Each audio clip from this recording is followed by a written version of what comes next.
This planet on which we live is a planet within our galaxy of 100 billion other planets. The word galaxy, meaning a gravitational band of stars, comes from a Greek word which means milky. So on clear nights, when you look out and it's dark, you can see a white band of stars which we call the Milky Way. And there are, according to scientists, 2 trillion galaxies in the world. If you mapped out a timeline of the history of this planet, making it 100 yards for the length of a football field, human beings appeared at the last 1/8 of the football field. So it is no wonder that we all suffer in some respects or another of feelings of unimportance and insecurity.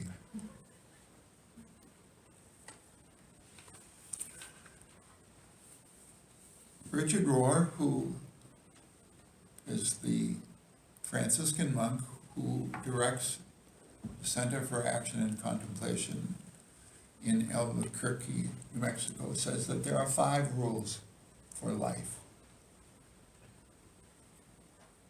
Number 1, life is difficult. Number 2, you're not very important. Number 3, it's not all about you. Number 4, you're not in control. And number 5, you die. Angelus Arian, who was a cultural anthropologist, said there are 4 rules for life. Show up, pay attention, speak the truth, and let go of consequences. Saint Benedict, who was the founder of the Benedictine religious order, speaking primarily to lay people, said that in the course of any given day there are 7 principles that must be abided by. Work properly done is always a form of prayer. Play simply for the play and enjoyment of itself, not to win. Thirdly, prayer, meditation, contemplative practice. 4, study. We are all students, we are walking philosophers, and we constantly need to expand our mind. Hospitality. Everybody you meet in life is seen as Christ in disguise. Mother Teresa used to say about the poor in Calcutta, they were Christ in his most distressing disguise. Worship. Everything in our life, everything is a manifestation of divinity and treated with sacredness. And 7th, service. You owe back for the gift of your life. The 3rd Zen patriarch said, the great way is not difficult for all those who ceased from cherishing opinions. And in the Jewish proverb of 2 pockets, you reach into one pocket and it says, you are the center of everything. If you didn't exist, there would be no existence here at all. You are the pivotal point in which the world revolves. But lest you become arrogant, you reach into the other pocket, and it says, you are dust, and to dust you shall return.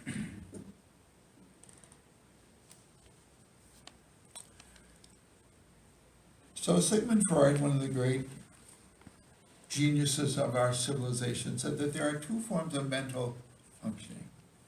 One is the pleasure principle. If you don't like the way the world is as it is, you make up your own. You create your own reality, and then you seek to bring into fulfillment that which you have created. Now, I think it's possible for a person to live a whole life without ever really connecting much to reality. You create your reality, you live it out, and you die in that kind of reality. Now, it may not be possible. I've not tried that, but it could be possible that you could live that way in your own reality. And Freud said that the second principal way of functioning is realistic. You don't allow yourself to get into that mode or frame of being where you simply are creating a false narrative for your life, not based on certain principles which govern our life. It's painful, it can be despairing, it can be absurd, but you stick to the rules that we know about life and make certain. The U's are very good at this, of living your life from things that can be proven and not wandering off into some form of supernatural phenomenon in order to live out your life. The ancient Greeks, well, Richard Dawkins said in his The God Delusion that you have to look into life and accept it as it is, your nonsense about your life. You might know that a few weeks ago, Harvard University just elected its chief chaplain, Greg Epstein, who is an atheist. And he wrote a book called Being Good Without God. The Greeks had two systems of thought as well, one being logos, rational, logical, ordered existence, and mythos, storytelling, dreams, poetry, symbolism, both sides of our brain interconnected and interdependent on one another. Many people in religious organizations and in philosophical organizations believe that they turn away from the world because the world is too difficult. Santayana, the great poet, said, "Few there are who will take life as it is and base their life on the hard evidence of truth." Now, I have long thought that all major religions are evasions of the brutal fact of life, that they have been either voluntarily or involuntarily organized in a way to soften the blow of life so that it turns out to be different than you think it actually is. And that's its appeal. If a religion were to take life as it is, it would not provide sufficient comfort for the vast majority of people. So,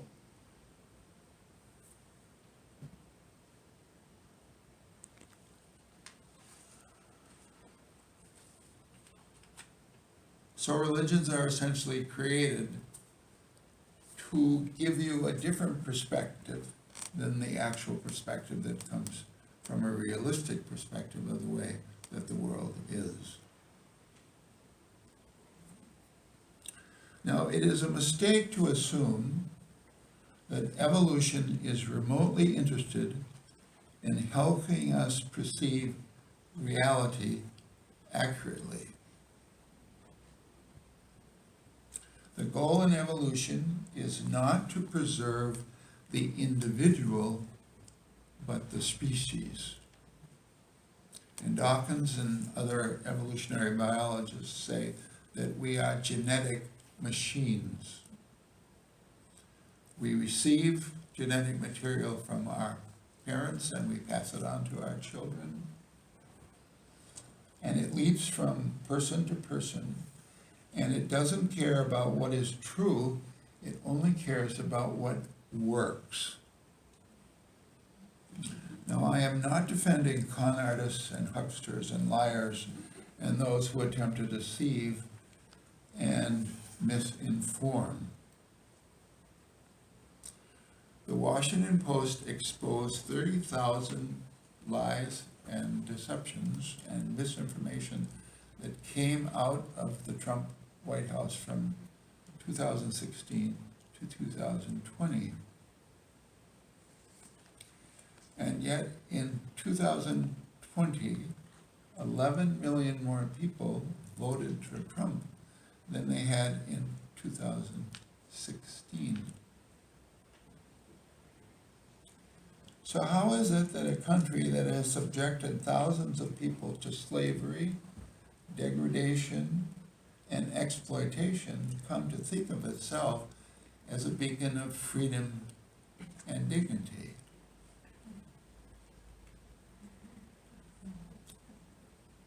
This country was founded on that myth. And the fact that we believe it, even though we don't live up to it, is a powerful motivation for how we look and see our country. And as more and more myths have been exposed, now there are people who want to rewrite our history in order to agree with the myth. The recent exposure in Canada of the First Nation school, where there were graves found on the grounds and where there was cruelty and sexual molestation and all manner of bad behavior, where the Native Americans were not allowed to speak their own language, was organized and run by the Roman Catholic Church, an organization whose basic principle is the principle of love. And all the pedophile priests that have been exposed in recent years, here's an institution devoted and organized around this principle of loving compassion for human beings. Our lives are filled with the stories which we live by which are not true. We have been deceived, and yet these are critically important to our sense of well-being. In William Wilson's book, When Work Disappears, the vanishing of blue-collar jobs in a globalized, technological, sophisticated economy began wreaking havoc in this country a long time ago. And without an economic base, cities and towns all across America have been decaying. Civilized societies, which require a lot of intergroup activity, were diminishing because of a lack of an economic base. So it is not surprising, is it not, when somebody comes along and says that they're going to make America great again, that a lot of people would fall into line with a person who speaks that language. So is it any wonder that we have millions of people still who believe that Trump didn't lose the election, and who millions of people would fall for a demagogue deeply flawed? So the question is, how do we understand these people who fell for Trump and who fell for a false narrative and believed things that anybody with any sense would say is crazy behavior? So the question is not what is true, it is what works. Now, I know a lot of intelligent people who believe that rational thinking and reason is the best of all possible worlds. And they believe that we have an obligation to set people who are passionate about false beliefs, that they need to be set straight, even though we know it is a futile attempt.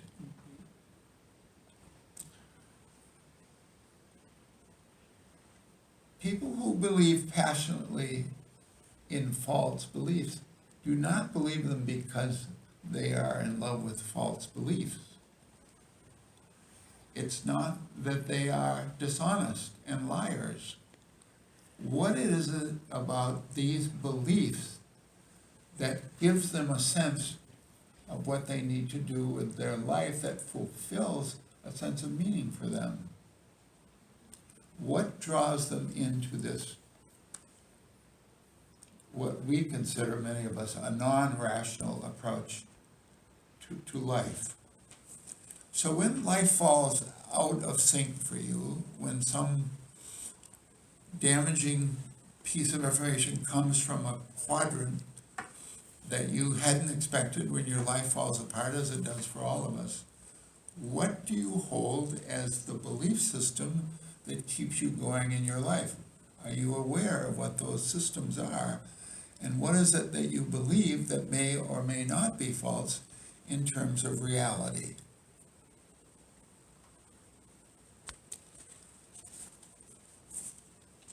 I'm reminded of Mahatma Gandhi, who, when he was leading the charge to free India from Great Britain, had to publicly deny that he could raise people from the dead. His followers were so enamored by his leadership that they began to profess all kinds of manner of things that were not true about what he could and could not do. The preacher wrote in the margin of his sermon, "Weak point, shout loud." So the search for truth is very paradoxical.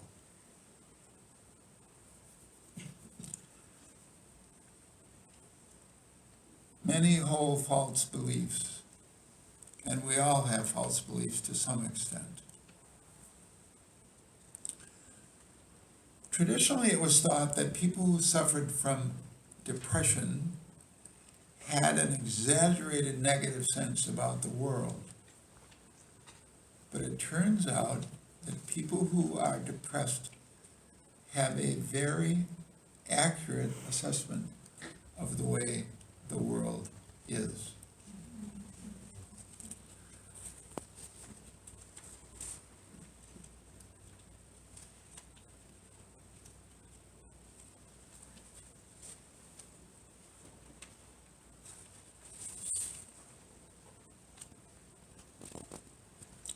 Healthy people had delusions of control, and unhealthy people were seeing reality more accurately.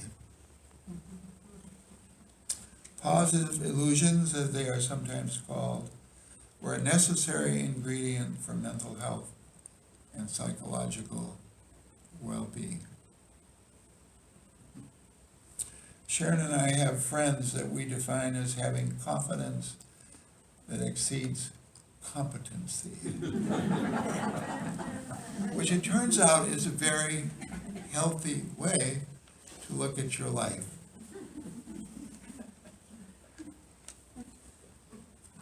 That they commonly have unrealistic positive views of themselves, exaggerated belief in their ability to control their environment, and a view of the future that is better than the past.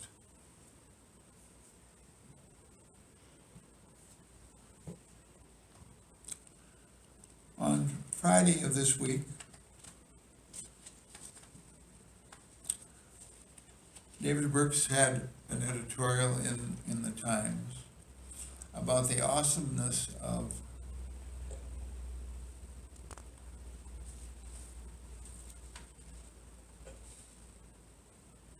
imagination. He argues that Plato and Aristotle disagreed about the imagination. Plato gave the impression that imagination is a somewhat airy-fairy luxury good. It deals with illusions and make-believe and distracts us from reality and our capacity to coolly reason about it. Aristotle considered the imagination as one of the foundations of knowledge. And Brooks ends his piece by saying, one tragedy of our day is that our culture hasn't fully realized how much Aristotle was right, that our society isn't good at cultivating the faculty that we may need the most, and that our ability to look at life through rose-colored glasses may save us in the end.